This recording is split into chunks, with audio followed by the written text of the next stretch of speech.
Yeah.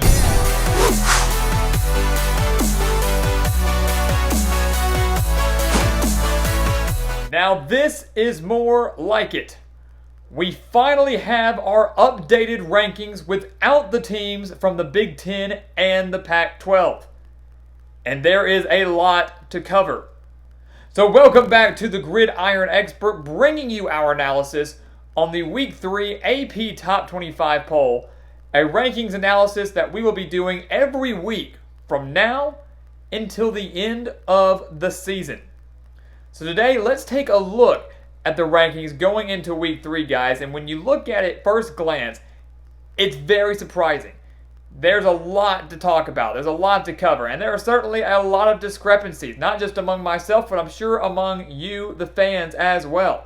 So bear with us as we start at the top with Clemson and work our way all the way down to 25 at Pittsburgh. And let's take a look here, guys. The first thing you need to realize when looking at these rankings is obviously due to how a lot of these conferences have chosen to proceed with their seasons, a lot of these teams haven't even played a game yet. There are 12 teams ranked here, guys, that have not played a single game of football, and we are now entering Week 3 of the season. 8 of those teams are from the SEC.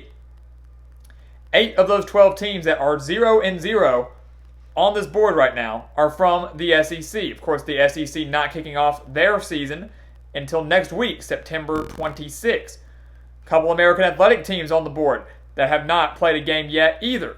So something to keep in mind. Take that with a grain of salt. We haven't seen some of these teams in action, and we know that in their first game in action, they might start out slow and look very rusty, just like we have seen these past few weeks among some of the more high-profile teams that have been playing on these Saturdays. So that's the first thing to kind of keep in mind when you take a look at these rankings. We're going to start with the top 10, like we always do. And I will say that I don't have many issues here within the top 10. Now remember, there's been a lot of shifts among the teams on the top 25. A lot of teams really from about 15th down that are new to these rankings.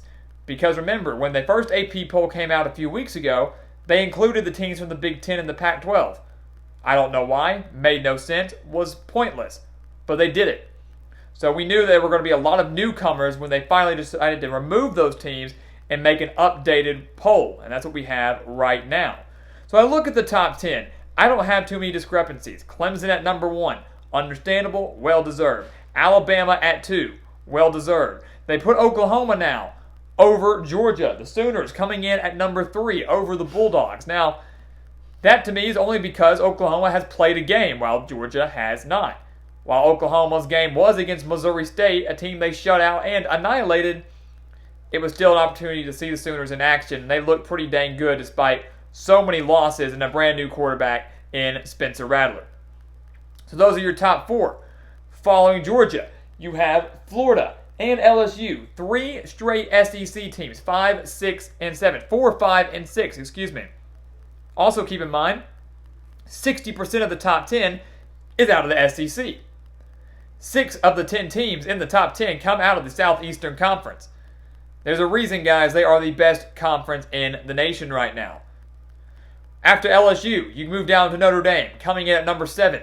Another team that moved up quite a few spots from the initial rankings, and another team like Oklahoma that we were able to see in action this past Saturday as the Fighting Irish took down Duke 27-13, taking care of business against really a pesky Blue Devil squad that I think gave the Fighting Irish a tougher test than many expected. So obviously that's something to keep in mind here. I think teams that have already had the chance to play, whether it be against a solid opponent or not, I think kind of got first priority in this new AP poll, jumping over some teams that maybe you don't think they are better than, but they're jumping over teams that have yet to play a game. So until we see what they're made of, the teams that have played are going to get that edge. So you see that out of a few of these teams so far. Auburn coming in at number 8. Texas in at number 9. They were one of the biggest risers in this top 25 poll. The Longhorns moving up 5 spots. They were 14th, now they are 9th after their 59-3 win over UTEP. Longhorn fans, that's nothing to brag about. You took care of business, congratulations. Let's see how you do in conference play. Sam Ehlinger and the offense looked fantastic. Ehlinger throwing for 426 yards and 5 touchdowns. Under normal circumstances, Texas would not have moved up 5 spots for that victory over UTEP. But again, because we got to see the Longhorns in action, because you removed Big Ten and Pac-12 teams, the Longhorns are now within the top 10. And many have them pegged as college football playoff contenders. Really, their only threat in the Big 12 now coming against Oklahoma after seeing many of the Big 12 teams struggle in Week 2. Kansas State falling to Arkansas State. Iowa State falling to Louisiana. Iowa State ranked 23rd last week. Now nowhere to be seen on the top 25 poll. The only ranked team to lose in Week 2. And that kind of rounds out your top 10. Auburn at 8, Texas at 9, Texas A&M at 10. I love how the AP poll always tries to put rivals or teams within the same conference very, very close to each other. You look at Texas and Texas A&M. You look at Miami and Louisville, Tennessee and Memphis, obviously right there within the state of Tennessee. They always find a way of doing something like that just to kind of make things a little bit more fun and a little more intriguing. Doesn't mean that they're ranked correctly, but it's obviously an interesting storyline. That's certainly what they are going for.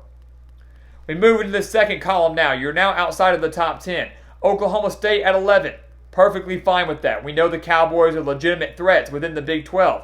I would now say after the Iowa State loss that maybe your top 3 teams are in fact Oklahoma, Texas, and Oklahoma State. Still remains to be seen. Jury's still out on Iowa State and many of the other Big 12 programs. We've yet to hit conference play, but it was not a good weekend for the majority of the conference. Things start to get interesting for me at number 12, North Carolina. I'm very high on the Tar Heels. I actually don't have much of an issue with them being as high as 12. Obviously, they took down Syracuse 31-6. They scored 3 rushing touchdowns in a span of just a little over 5 minutes in the fourth quarter. They led Syracuse 10-6 entering the fourth. They won 31-6. Javonte Williams carrying the load in that final quarter. So a huge win for Sam Howell and Mack Brown. And this is a team that we know that in the ACC is very, very dangerous and will contend for a spot in the ACC championship this season. So I love having North Carolina up at 12. I think that's a fantastic spot for them. They rose 6 spots after being ranked 18th in that game against Syracuse. After North Carolina, you then have Cincinnati, Central Florida, and Tennessee. And it's almost insane to look at it now, guys, and say, holy cow, we are in the AP poll, and Cincinnati is 13th in the country. UCF's 14th in the country. We've seen group of 5 schools get as high as that before. Remember UCF a few years ago. They were very, very high in the AP poll. Of course, when the College Football Playoff Committee ranks them, they will fall back down due to their lack of strength of schedule. But right now, it's very, very interesting, and as many have pointed out, if the group of 5 wants to sneak a team into the playoff, especially out of the American Athletics, such as a Memphis, Cincinnati, or Central Florida, this is the year they can do it if the Big Ten and Pac-12 choose to not come back and play football. So obviously very interesting that Cincinnati and Central Florida are so high, but to me, it's Tennessee that I think is a little too high right here. Now, I know Volunteer fans are going to get very angry about that because you think you're the best team in the world and that you've been relevant for the past 2 decades or so, and as we all know, that's not true. Tennessee was 25th in the rankings to begin the AP poll when the first AP poll came out a few weeks ago. They were 25th. I didn't have an issue with that. And again, I know they moved up 10 spots because of so many teams now coming in behind Tennessee, so many teams being ushered in because you removed those Big Ten and those Pac-12 schools. I get that. But 10 spots, Tennessee is not a top 15 team right now. They're just not. The Volunteers are far from it. They had a fantastic finish last year after a very disappointing start. Yes, they carry a lot of momentum into 2020. Yes, they have a lot of talent coming back in 2020.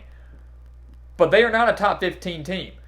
Take things with a grain of salt. Remember, guys, the Associated Press originally had the Volunteers as the 25th best team in the country. Now they are 15th and they have yet to play a game. Again, I get it. It's because of these circumstances. But Tennessee, way too high right now, and I think you will see that after a few weeks in conference play. They may take down South Carolina in week 1 of SEC play. But as they start to get further along into their schedule, I think you'll see that the Volunteers are, in fact, not that high of a team, not that good of a team, at least this year. Jeremy Pruitt is still getting there, especially on the recruiting trail. Following Tennessee, you have Memphis. After Memphis and below, you see teams that were not ranked in the initial AP poll, and now they are. And this is where it's finally kind of all taking shape. Some question marks here, sure. We're going to touch on those in a second. But I remember when the first AP poll came out, being shocked that Memphis was not even in it. You had Cincinnati, you had Central Florida, but where was Memphis, the highest ranked Group of 5 champion from 2019, a team that made the Cotton Bowl last year with a 12-2 overall record? Where were they? They didn't even make the top 25. Now they clock in at number 16, a spot that is very well deserved, a spot they probably should have had before week 3 anyways. Memphis taking down Arkansas State in their season opener. They were supposed to play Houston this Friday, but that game canceled due to a coronavirus outbreak among the Tigers football program. But nonetheless, Ryan Silverfield's squad up at number 16. How will they adapt with life without Kenneth Gainwell, their star running back? It's going to be key in their quest for yet another American Athletic Conference title.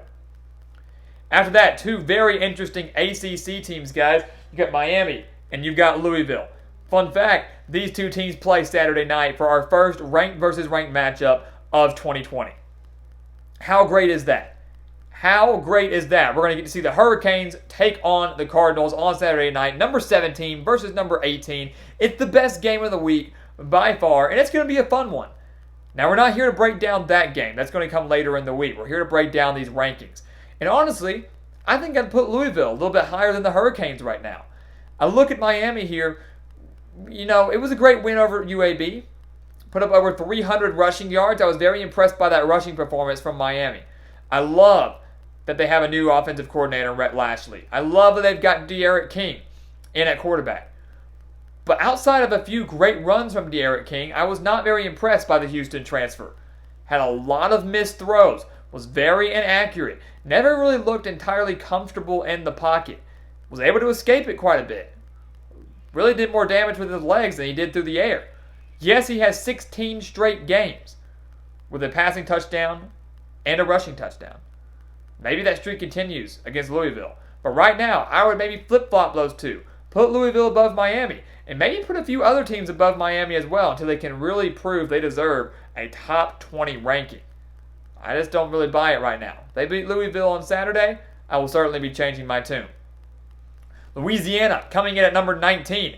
Huge, huge spot for the Raging Cajuns after beating Iowa State on Saturday. And the thing is, they didn't just beat Iowa State. It wasn't your typical upset where it came down to the wire, and they kicked a game-winning field goal or got a late interception to seal the win. They beat Iowa State, the 23rd ranked team in the country, by 17 points. Beat them 31-14 on their home turf. We knew coming into the season Louisiana was the real deal. They are our projected Sun Belt Conference champions. Had them winning the conference over Appalachian State, who we'll get to in a second as well.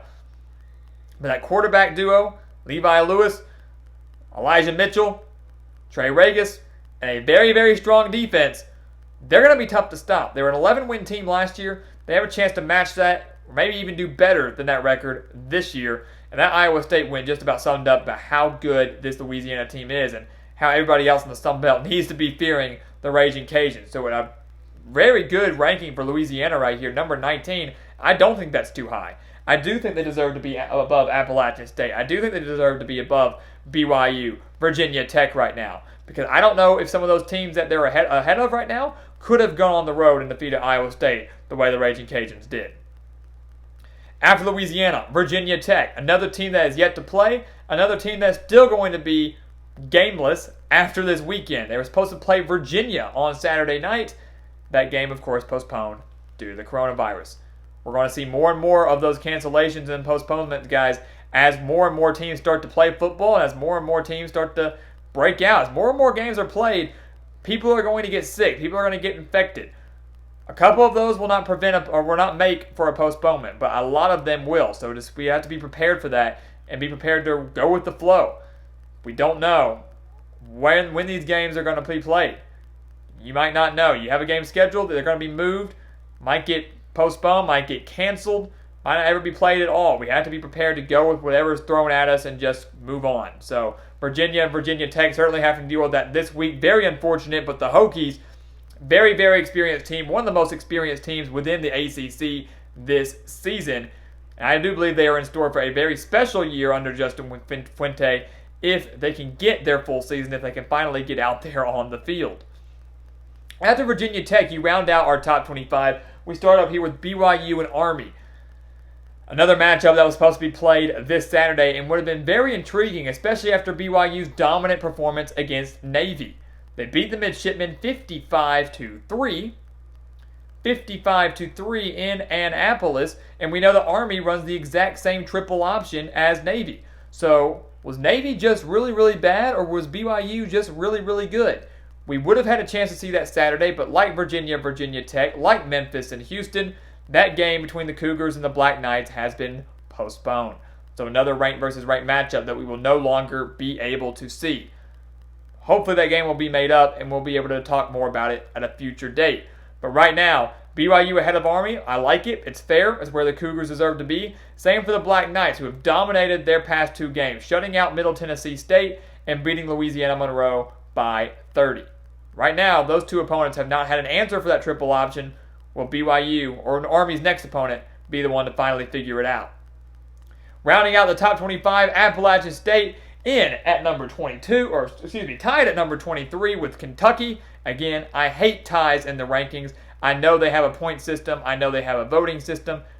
But come on, let's figure something out. It's a little ridiculous if you ask me. But Appalachian State and Kentucky tied at 23. The Mountaineers defeating Charlotte in their first game, taking down the 49ers by 15. New head coach in Sean Clark, their third coach in 3 years. But the Mountaineers did not appear to miss a beat. But unfortunately, they are not, in my opinion, the favorite to win the Sun Belt anymore. That now goes to Louisiana.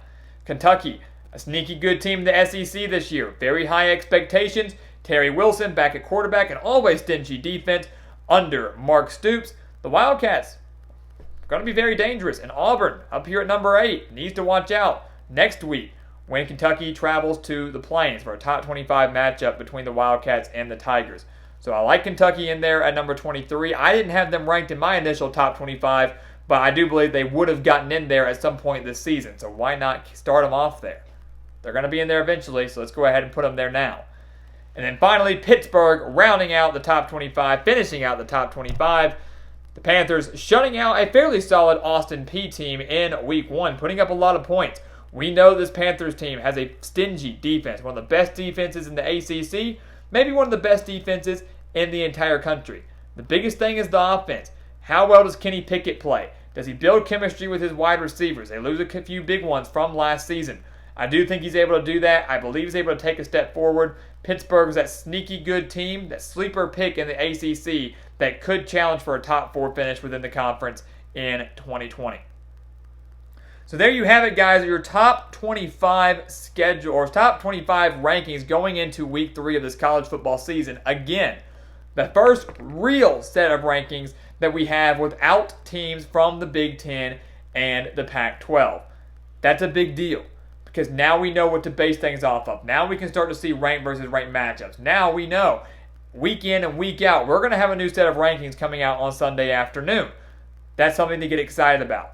That is something to get very, very excited about, and this is legit. We're going with it. It might be different. It might be weird. You might see some teams in here that you don't think should be ranked. You think some teams in here that shouldn't be ranked as high as they are or as low as they are. You're going to see some teams in here over the course of this season that you've never seen ranked in the top 25 before. That's the beauty of college football, and that is what's so unique about this wild 2020 season. But guess what? We're going to embrace it. We're going to roll with it, and we're going to have a great time with it. So guys, thank you so much for watching us here at the Gridiron Expert on YouTube. Let us know what you think of these rankings down in the comments below. Who's too high? Who's too low? Who do you think is going to lose out of these top 25 teams in week 3? We want to hear from you. So make sure to continue to like, comment, subscribe. Check out everything down in the description below. And stay tuned right here on the Gridiron Expert for more college football analysis coming your way this week. We've got Game of the Week analysis and Week 3 predictions that you do not want to miss. So make sure to stay tuned and hit that notifications button. And once again, as always, thank you so much for watching. And we'll see you next time right here on the Gridiron Expert.